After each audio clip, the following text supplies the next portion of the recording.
Shalom semuanya, dalam keadaan sehat dan semua bersuka cita ada di rumah Tuhan. Dan hari ini percayalah bahwa Tuhan sudah mendengar puji-pujian Bapak Ibu. Tuhan sudah mendengar penyembahan yang saudara Bapak Ibu naikkan hari ini. Dan itu menyenangkan hati Tuhan.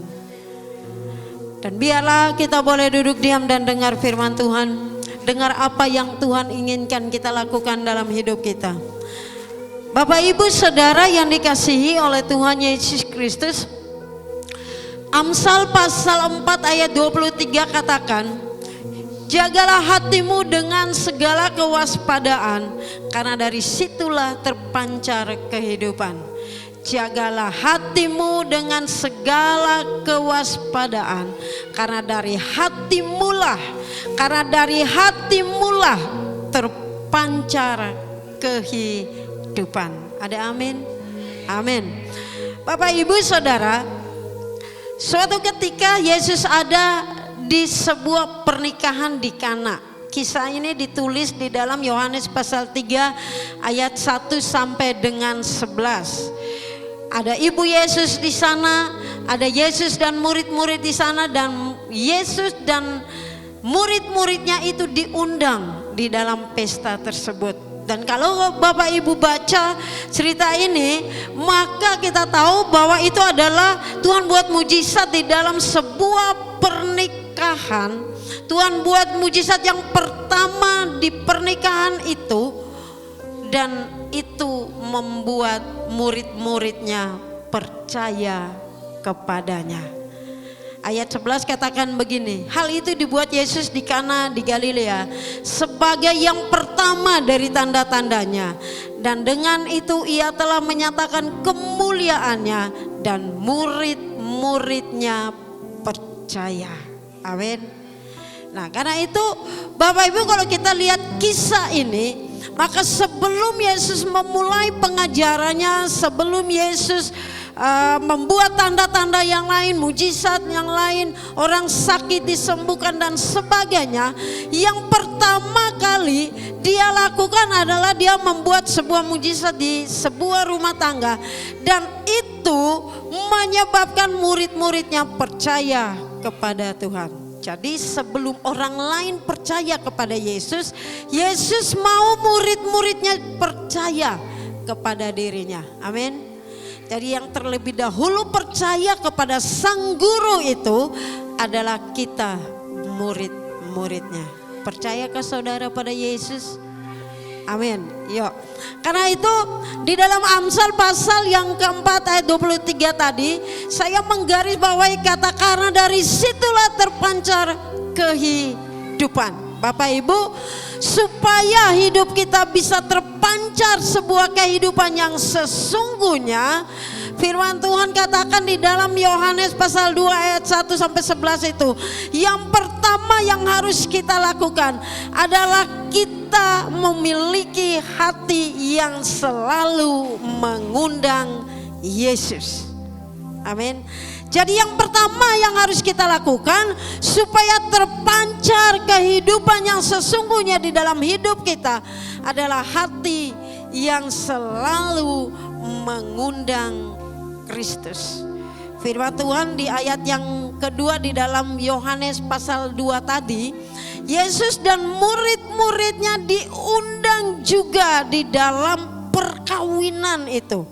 Yesus diundang di situ. Bapak Ibu, bagaimana supaya apa yang harus kita lakukan supaya kita bisa mempunyai hati yang selalu mengundang Yesus? Artinya, bagaimana sih artinya kalau kita bilang bahwa saya tiap hari saya undang Yesus di dalam hati saya. Setiap hari saya bahkan undang Yesus di dalam rumah tangga saya, ya kan, di dalam doa dan permohonan kita. Tapi ada sebuah kisah yang akan mengajarkan kita pada pagi hari ini. Inilah yang harus kita lakukan waktu kita bilang begini, saya pingin punya hati yang selalu mengundang Yesus di dalam hati saya. Lukas pasal yang ke-10. Ada sebuah cerita tentang dua orang perempuan yang menerima Yesus di dalam rumah mereka. Lukas pasal yang ke-10 ayat 38 sampai dengan 42 katakan begini. Ketika Yesus dan murid-muridnya dalam perjalanan tiba, ia di sebuah kampung. Seorang perempuan yang bernama Marta menerima dia di rumahnya. Marta, Maria, dan Lazarus. Itu adalah 3 bersaudara yang dicatat di Alkitab. Marta adalah anak tertua. Kalau kita lihat arti Marta itu artinya ibu. Jadi Marta itu yang memimpin di dalam rumahnya. Di kisah ini tidak ditulis apakah mereka masih punya orang tua atau tidak. Tapi pada saat itu ketika Yesus dan murid-muridnya dalam perjalanan tiba di kampung tersebut, Marta membuka rumahnya dan menerima Yesus. Marta mempunyai orang saudara perempuan bernama Maria. Lihat ayat berikutnya. Perempuan itu mempunyai seorang saudara yang bernama Maria. Maria ini duduk di kaki Tuhan dan terus mendengarkan perkataannya. Maria duduk di kaki Tuhan dan terus mendengarkan perkataan Yesus. Bapak Ibu, inilah yang dimaksud bahwa kita memiliki hati yang selalu mengundang Yesus. Inilah yang harus kita lakukan. Menjadi ciri utama dalam hidup kita. Apabila saya mau undang Yesus ada di dalam hati saya. Duduk diam dekat kaki Yesus dan mendengarkan Yesus. Amin. Jadi kita nggak seperti Marta hanya membuka rumah dan biarkan Yesus masuk.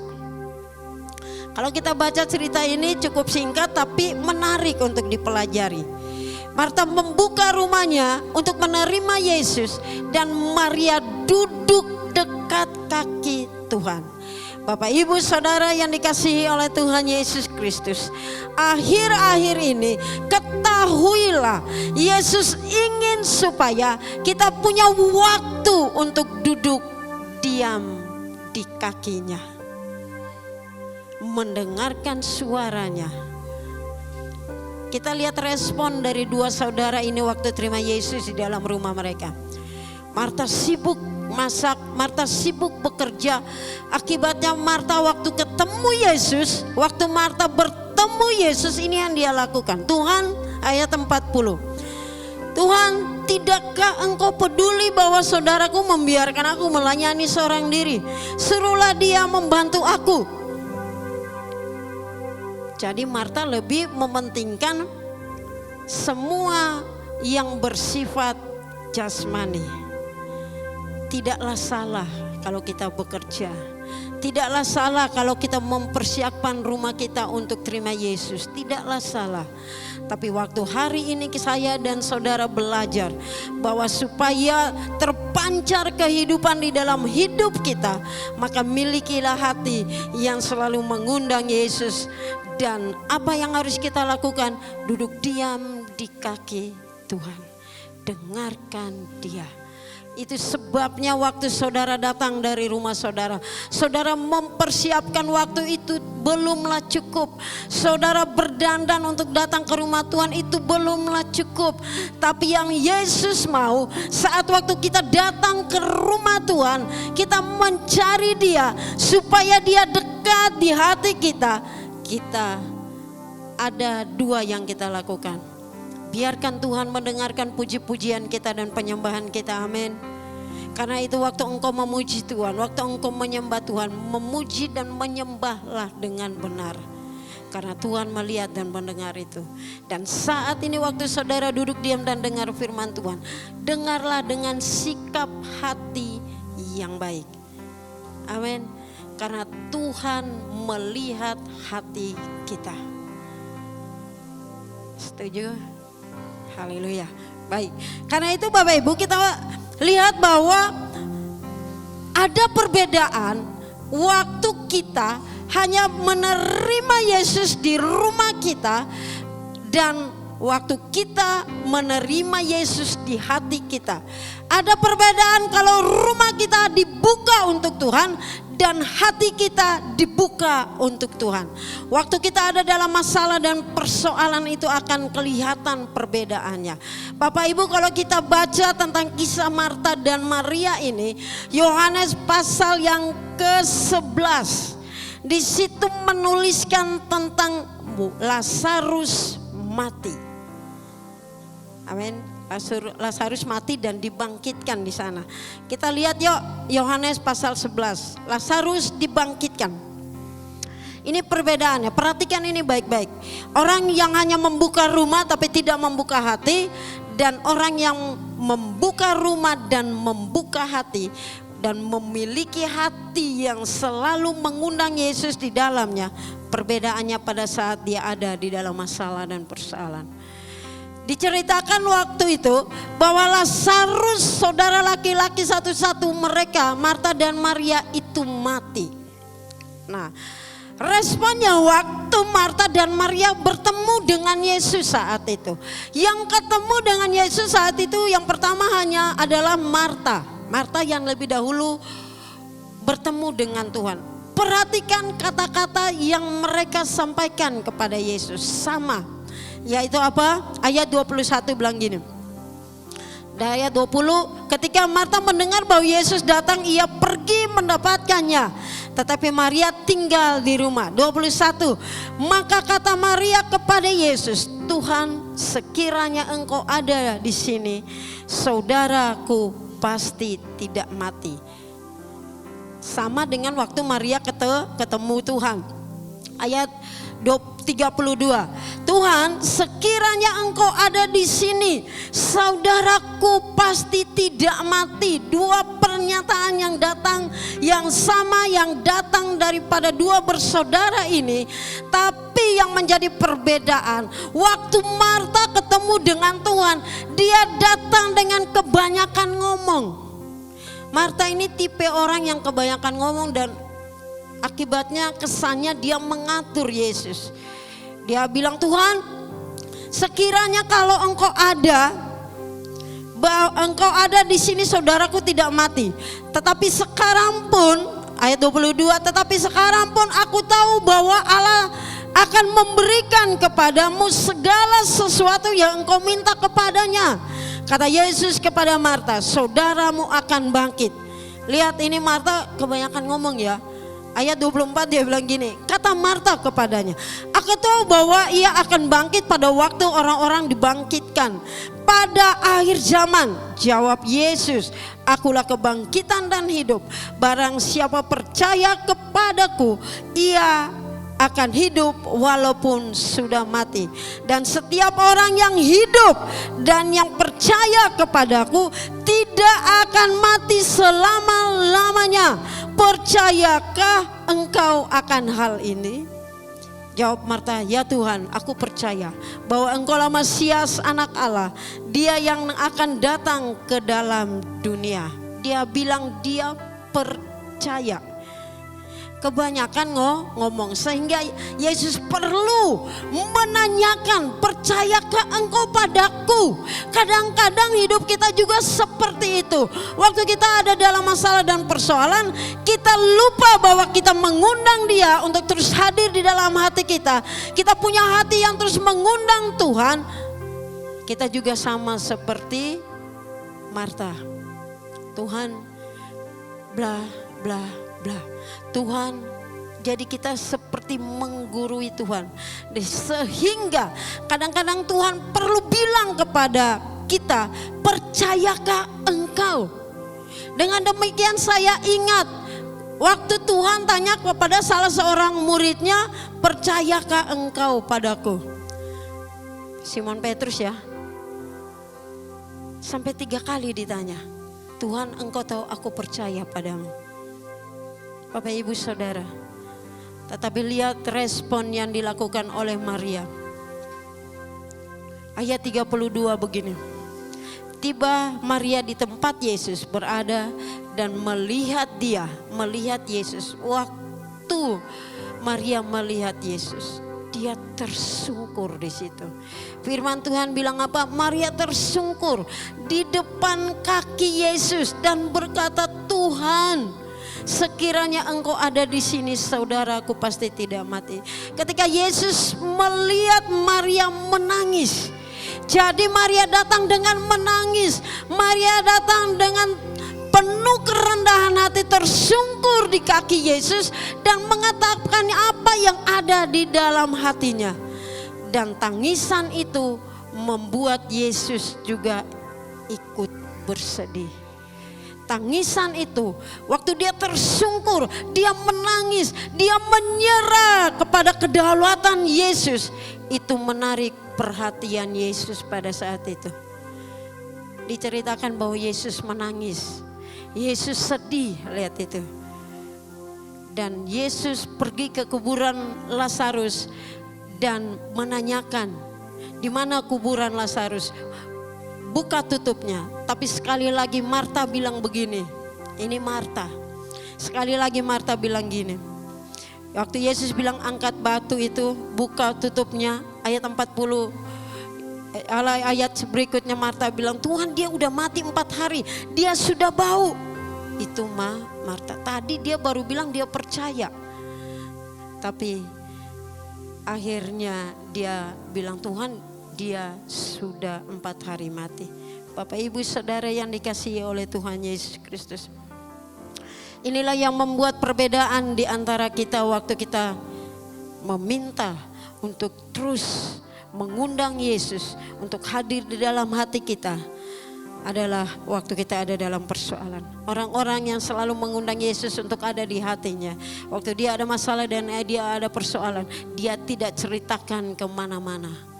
Tapi dia datang di kaki Tuhan, dia tersungkur di situ, dia menangis di situ, dia merendahkan hati di situ, dan dia menyerahkan kedaulatan Tuhan sepenuhnya atas dirinya.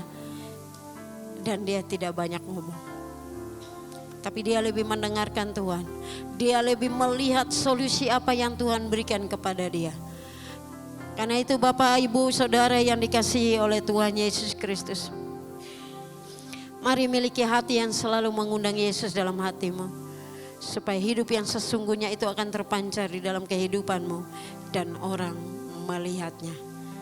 Saya membaca satu kisah tentang seorang wanita Kristen yang ada di Inggris. Wanita Kristen ini menjadi sorotan tetangganya. Wanita Kristen ini menjadi sorotan beberapa teman dan orang-orang di sekelilingnya. Karena wanita Kristen ini punya sebuah prinsip yang hari ini saudara kita bisa belajar dari perempuan ini. Prinsipnya adalah Yesus adalah segala-galanya dalam hidupnya. Amin. Itu prinsip hidupnya. Yesus adalah segala-galanya. Waktu teman-temannya mendengar itu, waktu teman-temannya melihat kehidupannya, ada yang sangsi, ada yang percaya, ada yang bilang apa benar dia konsisten dengan prinsipnya itu atau tidak. Ada kejadian yang tidak dia pikirkan. Orang nomor 1 di Inggris datang ke rumahnya. Ratu Elizabeth datang ke rumah perempuan itu, berkunjung, bertamu di situ. Lalu teman-temannya yang sangsi, teman-temannya yang bilang, wah gak mungkin dia itu konsisten dengan prinsipnya itu. Mereka senang, yes, ini kesempatan untuk mereka melihat apakah perempuan ini benar-benar konsisten dengan prinsipnya atau tidak. Setelah singkat cerita, waktu si Ratu Elizabeth ada di rumah perempuan itu, teman-temannya mengajukan sebuah pertanyaan. Siapakah tamu terbesar yang pernah mengunjungi rumahmu? Mereka tanya kepada perempuan itu. Dengan berharap perempuan itu akan menjawab Yesus dong. Karena motonya, prinsipnya adalah Yesus segala-galanya. Tapi di luar dugaan teman-temannya itu, dengan santai perempuan ini menjawab, tamu yang terbesar yang pernah datang ke rumahku, berkunjung ke rumahku adalah Ratu Elizabeth. Mereka kaget, mereka pikir wah pasti dia akan bilang Yesus. Lalu mereka tanya, bagaimana dengan Yesus? Dan perempuan itu dengan santai juga, dengan penuh keyakinan, katakan kepada mereka, Yesus bukan tamu, tapi dia tuan rumah. Amin. Yesus tuan rumah, di rumahmu, di hatimu. Yesus itu tuan rumah, yang lain hanya bertamu. Nah kalau tuan rumah berarti dia adalah segala-galanya dalam hidup kita. Dia yang berdaulat, dia yang memimpin, dia yang mengambil alih hidup kita. Karena itu jangan takut. Amin. Dengan demikian mari Bapak Ibu miliki hati yang selalu mengundang Yesus. Dengan kata lain, kita duduk diam di bawah kaki, mendengarkan suaranya, itu jauh lebih penting dibanding kita membiarkan Yesus, kamu dengar aku, dan kita yang ngatur Tuhan. Seringkali kita dengar pengkhotbah sering bilang, bagianmu lakukan maka bagian Tuhan akan Tuhan lakukan. Amin. Bagian kita seperti Maria, duduk di kaki Tuhan dan terus menerus mendengarkan Yesus. Hal yang kedua yang ingin kita pelajari, milikilah hati yang terus menerus berserak kepada kehendak dan waktu Tuhan. Kita kembali kepada Yohanes pasal yang kedua, ayat yang ketiga. Ketika mereka kekurangan anggur, Ibu Yesus berkata kepadanya, mereka kehabisan anggur. Lalu kata Yesus kepadanya, mau apakah engkau daripadaku Ibu, saatku belum tiba. Jadi di dalam pesta itu ada timbul masalah, ada timbul persoalan, yaitu anggurnya habis. Lalu Ibu Yesus, kalau saya baca cerita ini, maka Ibu Yesus ini punya peran penting.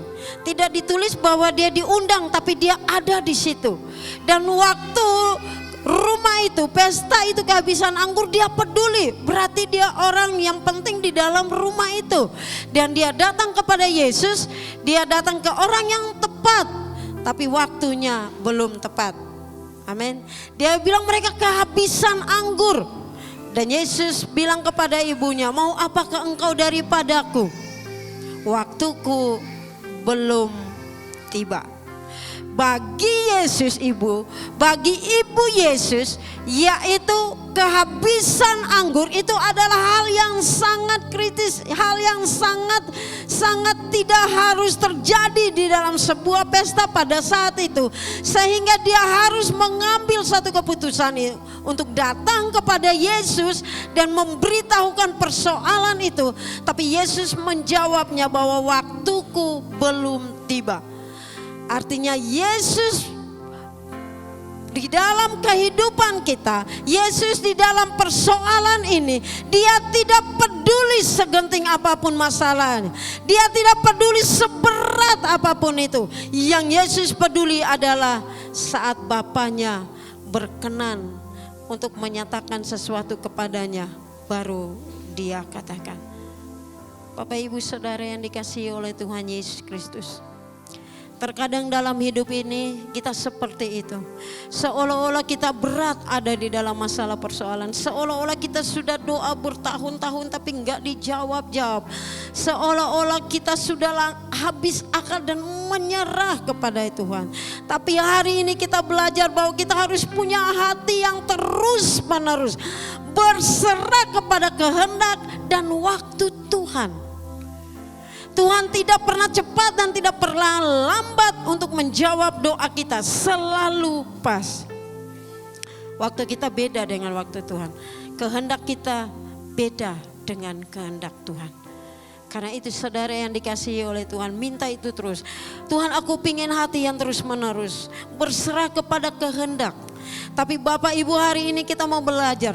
Waktu kita lihat kata berserah kepada kehendak dan waktunya Tuhan, bukan berarti kita jadi anak-anak, jadi umat, jadi murid yang hanya diam, berserah dan terserah Tuhan. Ya udahlah, terserah Tuhan. Tapi kita lihat apa yang dilakukan oleh Maria ibu Yesus. Ayat yang kelima, tetapi ibu Yesus berkata kepada pelayan-pelayan, apa yang dikatakan kepadamu, buatlah itu. Amin. Apa yang dikatakan kepadamu, buat itu. Jadi kita nggak jadi orang-orang yang pasrah, tapi kita semangat, kita terus. Kalau Tuhan bilang berdoalah terus, maka berdoalah terus. Kalau Tuhan bilang berteriaklah terus, berteriaklah terus. Kalau Tuhan bilang memintalah, maka memintalah terus. Amin. Dan kita lihat apa yang terjadi. Ayat 6 katakan di situ ada 6 tempayan yang disediakan untuk membasuh menurut orang Yahudi masing-masing, isinya 2-3 buyung. Yesus berkata kepada pelayan-pelayan itu, isilah tempayan-tempayan itu penuh dengan air. Jadi saat itu tempayan-tempayan itu kosong. Dia bilang isilah. Artinya dia tidak bilang kita pasrah, duduk diam, tidak berbuat apa-apa. Tapi dia ingin melihat apa tindakan kita supaya Yesus memberkati tindakan tersebut. Amin. Dan mereka mengisinya. Bapak Ibu, tadi saya bilang bahwa kehendak kita beda dengan kehendak Tuhan. Bagi pelayan-pelayan itu, air yang di dalam tempayan-tempayan itu hanyalah untuk membasuh kaki daripada tamu-tamu tersebut.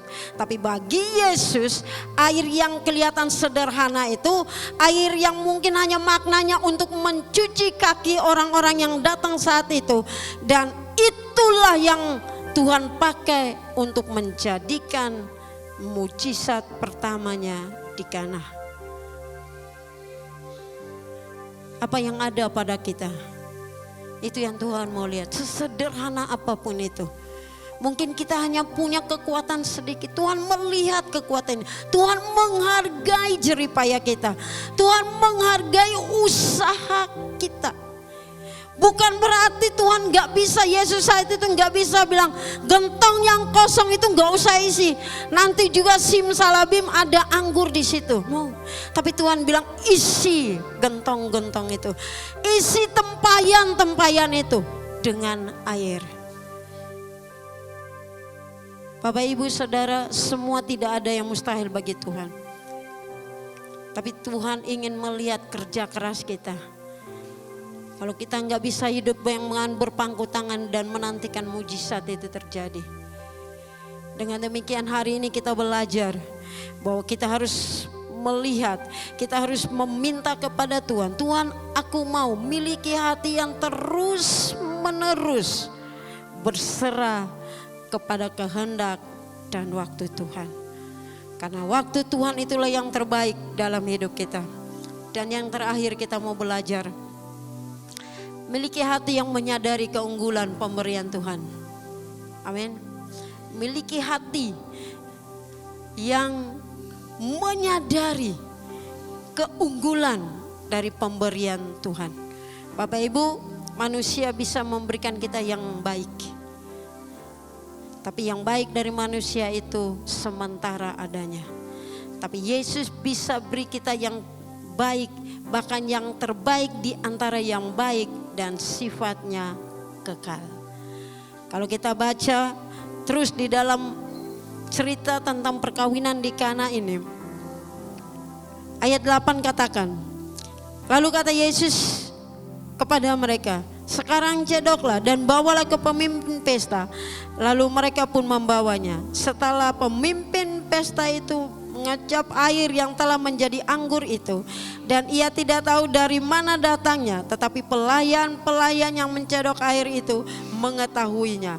Ia memanggil mempelai laki-laki dan berkata kepadanya, setiap orang menghidangkan anggur yang baik dahulu, dan sesudah orang puas minum barulah yang kurang baik. Akan tetapi engkau menyimpan anggur yang baik sampai sekarang. Bapak ibu saudara, sadarilah Yesus terkadang melakukan sesuatu terbalik dari pemikiran kita. Amin. Kadang-kadang kita pingin hidup enak-enak dulu kan, baru yang susah-susah. Tapi hari ini kita pelajari bahwa firman Tuhan menjelaskan kepada kita bahwa Tuhan beri yang terbaik. Bukan berarti anggur yang pertama itu tidak baik. Baik, tapi Tuhan beri yang terbaik di antara yang baik yang kita miliki. Amin. Percayalah bahwa Tuhan memberi yang terbaik bagi hidup saya dan saudara. Dengan demikian hari ini marilah supaya kehidupan selalu terpancar di dalam hidup kita. Miliki hati yang selalu mengundang Tuhan. Mari siapkan hatimu untuk tetap duduk diam di bawah kaki Tuhan. Mendengarkan suara Tuhan itu lebih baik. Dan milikilah hati yang konsisten, berserah kepada kehendak Tuhan dan waktu Tuhan. Dan sadarilah keunggulan dari janji Tuhan itu sudah teruji. Mari bangkit berdiri bersama-sama dengan saya. Mari renungkan firman Tuhan ini. Mari banggalah bahwa engkau punya Allah yang dahsyat. Mari bersyukurlah karena engkau punya Yesus yang selalu ada bagimu. Mari mengangkat tanganmu dengan imanmu bahwa Tuhan mampu melakukan mujizat-mujizat dalam hidupmu, dalam keluargamu, dalam setiap usaha pekerjaanmu. Dia itu ada dalam hidupmu. Engkaulah jawaban di setiap doa. Kita angkat pujian ini. Dari awal katakan engkaulah jawaban di setiap doaku. Mari angkat tanganmu. Mari berserah kepada Tuhan. Mari angkat tanganmu. Tuhan melihat engkau. Tuhan melihat tangan-tangan yang terangkat. Haleluya Yesus. Engkaulah jawabanku. Amin Tuhan. Haleluya. Engkaulah jawaban di setiap doaku Tuhan. Haleluya. Saat kami menyembah Roh-Mu bekerja Tuhan. Haleluya. Amin Tuhan. Amin. Katakan percaya. Angkat tanganmu. Ini iman kami Tuhan. Ini iman kami Bapa. Kami bangga punya Allah yang selalu ada dalam hidup kami. Kami ingin memiliki hati yang selalu merindukan, bahkan mengundang Engkau dalam hidup kami, dalam hati kami. Engkau yang berkata di dalam hati kami. Kami mau Tuhan supaya kami memiliki hati yang terus berserah, melihat kehendak-Mu dan menantikan waktu-Mu ya Tuhan. Kami menyadari keunggulan daripada berkat-berkat-Mu, dari janji-janji-Mu ya Tuhan. Haleluya Yesus. Amin Tuhan. Roh-Mu bekerja. Sekali lagi katakan Tuhan ku percaya. Ibu Gembala akan berdoa untuk kita semua. Haleluya.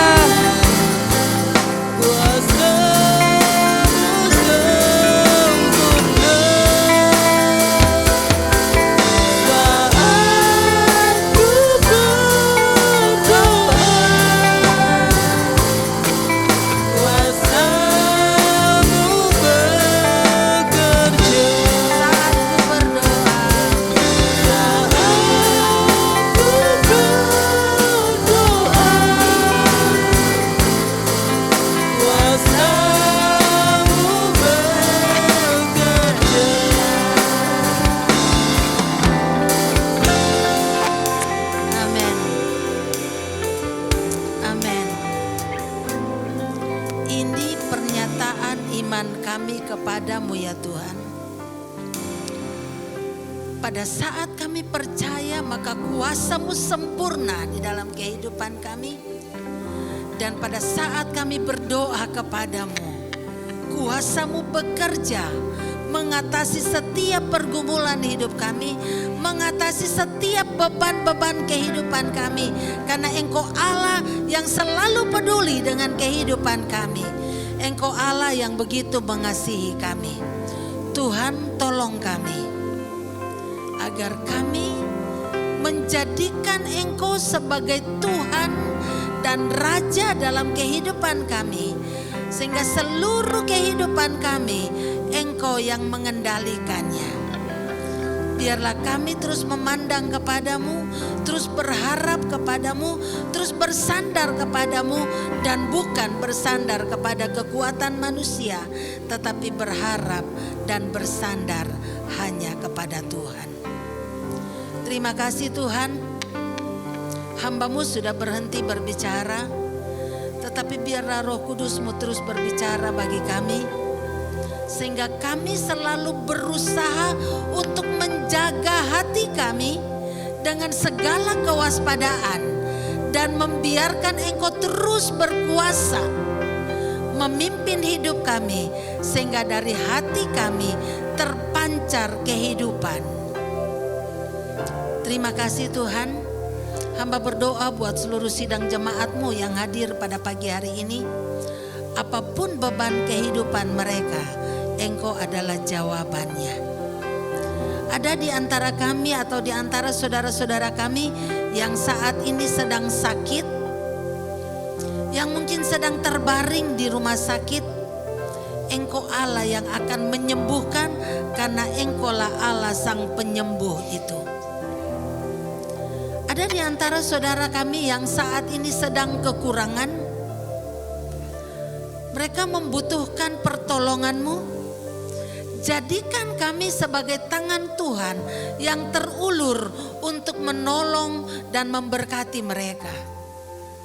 Karena kami tahu bahwa setiap berkat yang Tuhan kasih bagi kami, ada roti di dalamnya, ada benih yang harus ditaburkan. Ajar kami Bapa, beri kami kepekaan untuk melihat orang-orang yang sedang membutuhkan uluran tangan-Mu. Kami juga berdoa buat saudara-saudara kami yang mungkin ada beban berat, mungkin bergumul dengan pekerjaan, bergumul dengan usaha. Kami tahu Engkau adalah Allah yang selalu ada jalan keluar bagi setiap orang yang berharap kepadamu. Terima kasih Tuhan, kami terus menyerahkan bangsa kami yang akan menghadapi pemilu. Biarlah Tuhan sendiri akan campur tangan sehingga pemilu dapat berjalan dengan aman dan semuanya akan mendatangkan kemuliaan bagi nama-Mu. Beri keberanian kepada para aparat untuk dapat mengendalikan segala situasi yang ada. Kami juga berdoa untuk perayaan Natal kami. Kami percaya Tuhan yang sudah menaruh sejumlah angka di dalam hati sidang jemaat-Mu untuk dijadikan janji iman. Biarlah Tuhan sendiri yang akan mencukupkannya sehingga kebutuhan Natal kami dapat tercukupi. Dan pada saat perayaan Natal kami dapat menikmati persekutuan bersama dengan Engkau, mengingat betapa besar kasih-Mu, dan kami juga dapat menikmati persekutuan antara keluarga kami sesama anggota jemaat ya Tuhan. Berkati kami semua ya Tuhan, terpujilah nama-Mu.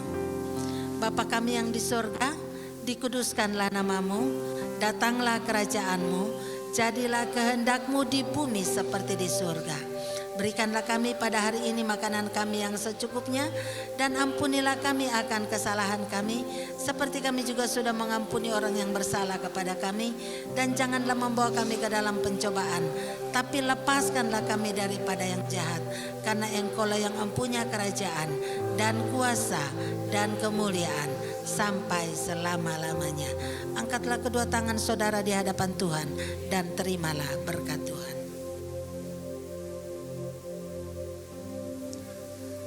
Tuhan memberkati engkau dan melindungi engkau.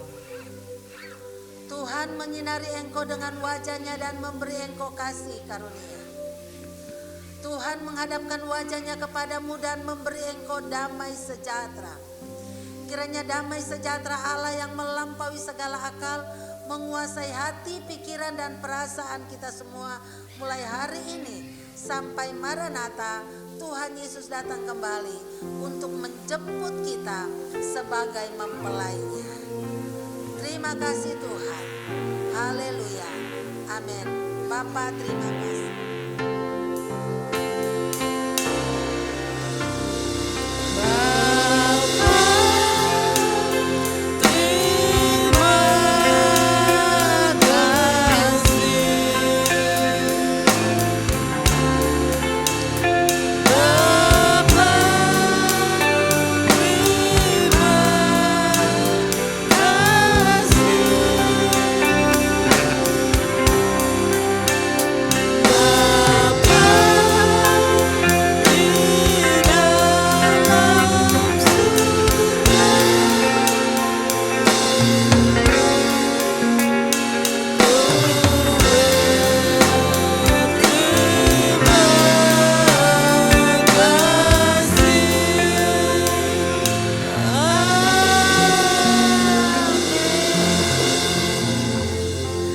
Selamat pagi, silakan duduk kembali. Tuhan memberkati.